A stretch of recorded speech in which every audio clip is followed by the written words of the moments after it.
ফিরে এলাম বিরতির পর। দেখছেন ধর্মযুদ্ধ 2024 প্রথম দফার ভোট গ্রহণ শুরু হয়ে গেছে। কোচবিহার, আলিপুরদুয়ার, জলপাইগুড়ি প্রত্যেক মুহূর্তের খবর আপনাদের সামনে তুলে ধরছি। মাথাভাঙার খবরে নজর রাখবো। মাথাভাঙায় রিজার্ভ ভোট কর্মীদের আটকে রাখার অভিযোগ উঠলো। রিজার্ভ ভোট কর্মী তাদের আটকে রাখার অভিযোগ উঠলো এবং যেটা জানা যাচ্ছে মাথাভাঙায় রিজার্ভ ভোট কর্মী তাদের আটকে দেওয়া হলো। তালা দিয়ে রাখার অভিযোগ, তালা বন্ধ করে আটকে রাখার অভিযোগ উঠেছে। পাশাপাশি খাবার খেতে না দেওয়ার অভিযোগ উঠল। মাথাভাঙার ঘটনা, কোচবিহারের মাথাভাঙায় এই ঘটনা ঘটেছে। তালা বন্ধ করে দেওয়া হয়েছে, খেতে দেওয়া হয়নি।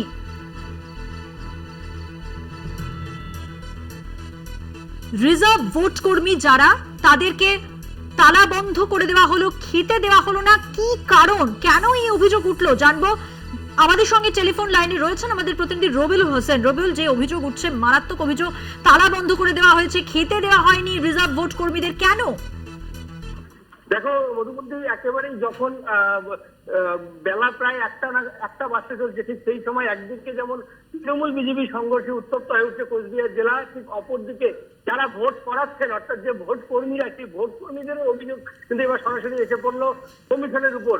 একই অভিযোগ শুধু মাথাভাঙা নয়, মাথাভাঙা ছাড়াও কোচবিহারের বিডিও অফিসের একই ঘটনা, অর্থাৎ মাথাভাঙা এবং কোচবিহার উভয় এলাকায় যারা যে সমস্ত রিজার্ভ ভোট কর্মী ছিল তাদের অভিযোগ, তাদেরকে একেবারেই বিডিও অফিসে তাদেরকে তালাবন্ধ করে রাখা হয়েছে, খাবার পর্যন্ত দেওয়া হয়নি, তাদের সঙ্গে একেবারে দুর্ব্যবহার করা হয়েছে।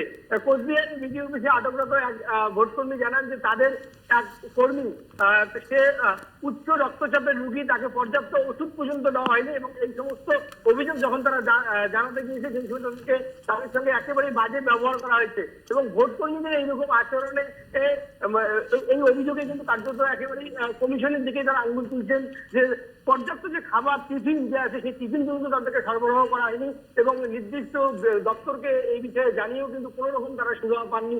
এই মুহূর্তে তারা একেবারে তালাবন্ধ অবস্থায় ভিতরে কিন্তু বিক্ষোভ দেখাচ্ছেন। প্রতিবন্ধী, ধন্যবাদ রবিউল, তুমি নজর রাখো। কথা বললাম আমাদের প্রতিনিধি রবিউল হোসেনের সঙ্গে। আমরা আলোচনায় আসবো ধর্মযুদ্ধ 2024, যে আলোচনায় আমরা ছিলাম। ভোট গ্রহণ কেন্দ্রের ছবি প্রত্যেক মুহূর্তের আপডেট আপনাদের সামনে যেমন তুলে ধরছি। এই মুহূর্তে যে খবর আপনারা দেখতে পাচ্ছেন, রিজার্ভ ভোট কর্মী তাদের বিক্ষোভ, কি কারণ না তাদেরকে তালা বন্দি করে রাখা হয়, খেতে দেওয়া হয় না, এই অভিযোগে তারা বিক্ষোভ দেখাচ্ছেন।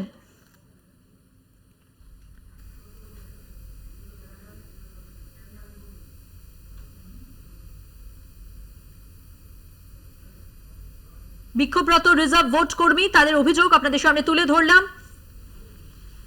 আলোচনায় আসবো। রুবিদি, যে প্রসঙ্গে ছিলেন, মানুষ কি চাইছে, কি পেল বিজেপির থেকে, প্রথম থেকেই আপনি খুব স্পেসিফিক্যালি বলছেন যে বিকল্পের কথা বলছিলেন, কেউ নেই এবং আপনি যা যা দাবি করছিলেন বলুন। সেটার আগে আমি এই এখন যে খবরটা দেখলাম সেটা একটু বলে দিই। বলুন। সেটা হচ্ছে বিডিও অফিসে হ্যাঁ আটকে রাখা হয়েছে, তার মানে প্রশাসনিক ভাবে আটকে রাখা হয়েছে। বিডিও অফিসটা প্রশাসনের, তৃণমূলের প্রশাসন চলছে। তাহলে কি আমি ধরে নেব যে প্রচন্ড ভয় পেয়ে গেছেন এরা যে বিজেপি জিতে যাচ্ছে, অতএব রিজার্ভ কর্মীদের আটকে ভয় দেখাও, খেতে দিও না, এদের ওপর অত্যাচার করো, তাহলে একটা জায়গায় পৌঁছবে যে এরা কাজকর্ম করবে না, না করলে আমরা জিতে যাওয়ার, মানে জিতে তো জীবনেও যেতে পারবে না, মানে একটা জায়গায় ওরা খানিকটা ভদ্রস্থ জায়গায় পৌঁছবে, এইটা ওরা চাইছে।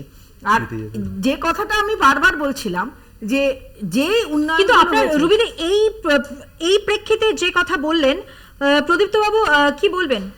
আমি তো আমার কথা শেষ করিনি, প্রদীপ্ত তুমি পরে বলো। এই জায়গাটা অ্যাঙ্কার বলেছে তো, এই এখন জায়গাটা মুশকিল হচ্ছে যে অ্যাঙ্কার বলে আসছে রুবিদি, এই জায়গাটায় এই ভোট কর্মীদের আটকাচ্ছে বিডিও অফিস, চালাচ্ছে কে ইলেকশন বিরত করছে। একটি বড় খবরে নজর রাখবো। কোচবিহারে অশান্তি নিয়ে এবার নির্বাচন কমিশনের ফোন, মুখ্য নির্বাচনী আধিকারিককে ফোন কমিশনের। কেন কোচবিহার থেকে এত অভিযোগ আসছে জানতে চেয়ে ফোন, অবিলম্বে পদক্ষেপ করতে নির্দেশ কমিশনের।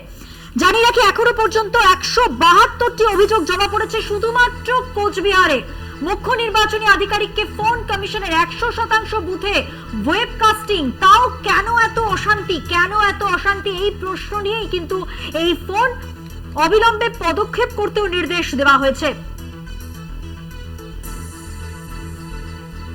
এই মুহূর্তে অত্যন্ত গুরুত্বপূর্ণ খবর, যে অশান্তির কথা আমরা বলছিলাম, যে অভিযোগ জমা পড়েছে, 383টি অভিযোগ এখনো পর্যন্ত জমা পড়েছে।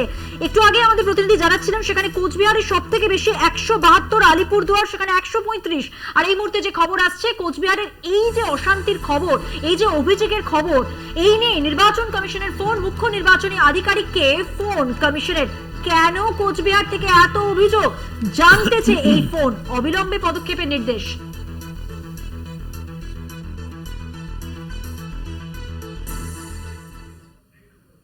নির্বাচন সংক্রান্ত আরো খবর রয়েছে, একটা ছোট্ট বিরতি নিচ্ছি, বিরতির পর ফিরে আসছি, সঙ্গে থাকবেন।